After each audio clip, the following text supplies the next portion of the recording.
24/7 এই হচ্ছে AGT live 24/7 This is AGT Live 24/7 minister Shri Vidyacharan Shuklacharan নোয়াদিয়া নির্বাচনের সমস্ত আচরণ বিধি ভঙ্গ করে উনি যে কেন্দ্র থেকে নির্বাচিত হয়েছেন জোলাইবাড়ি বিধানসভা কেন্দ্র, সকাল থেকে বুথে বুথে ঢুকেছেন। বুথে ঢুকা মানে প্রিসাইডিং অফিসার বা পোলিং স্টাফের থেকে 100 বা 150 200 কিলোমিটার 200 গজ না, পোলিং বুথের ভিতরে ঢুকেছেন।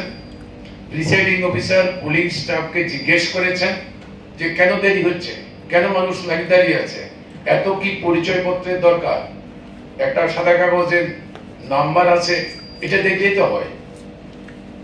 এবং সেটা অধিকাংশ পোলিং বুথে করার পরে একটা জায়গাতে আমাদের এজেন্ট ছিল, সেই এজেন্ট যখন প্রতিবাদ করেছে তখন পোলিং প্রিসাইডিং অফিসার বলতে বাধ্য হয়েছেন যে স্যার এটা আপনার কাজ না, ইলেকশন কমিশনের যে নির্দেশ সেই নির্দেশ মতো ফটো আইডেন্টিটি কার্ড বাধ্যতামূলক, আমরা তা দেখবো, আপনার যদি কোনো দেরি আমরা নিজের জন্য করবো না।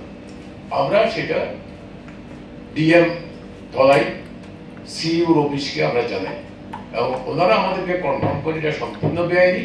ডিএম সাউথকে নির্দেশ দেওয়া হয়েছে যে ওকে যেন বের করে দেয় এবং ওর অফিসকে চিঠি দেওয়া হচ্ছে, মন্ত্রীকে চিঠি দেওয়া হচ্ছে, সম্পূর্ণ বেআইনি। এটা সম্পূর্ণ অপরাধমূলক কাজ। এক। 2 নম্বর হচ্ছে যারা এই যে সাইলেন্স পিরিয়ড, যারা সম্ভাব্য আমাদের ইন্ডিয়া ব্লকের এই ছিলেন এজেন্ট ছিলেন, সেই এজেন্টদের ওরা আমাদের একটা ছোট এলাকা, ছোট চেনা পরিচয়, খুব অসুবিধা হয় না, এই তাদের বাড়িগুলো বাছাই করেই সবচেয়ে বেশি হামলা উচ্চতি হয়েছে। এবং আপনি দেখবেন যে সমস্ত এর মধ্যে আমাদের পুলিং এজেন্ট একটা উল্লেখযোগ্য অংশে আমরা পুলিং এজেন্ট ঢুকতে পারিনি, ঢুকেছে তো বের করে দিয়েছে। আমাদের প্রধানমন্ত্রী মঙ্গলসূত্রের পর্যন্ত বক্তৃতা দিচ্ছেন, আর তেলিয়ামুড়াতে প্রকাশ্যে বলে যাচ্ছে যে কালকে ভোট দিতে যাবে তো বিধবা হয়ে যাবে। এটা কোন ধরনের মঙ্গলসূত্রের এই ক্যাম্পে এই ধরনের আচরণ ওরা করছে। যে কোনো ভাবে হোক মানুষ তারপরেও ধৈর্য ধরে এই প্রচন্ড রৌদ্রতাপ এবং ওদের হুমকি উজ্জ্বতি উপেক্ষা করে ভোট দিয়েছেন। আমরা তাদেরকে ধন্যবাদ জানাই, অভিনন্দন জানাই।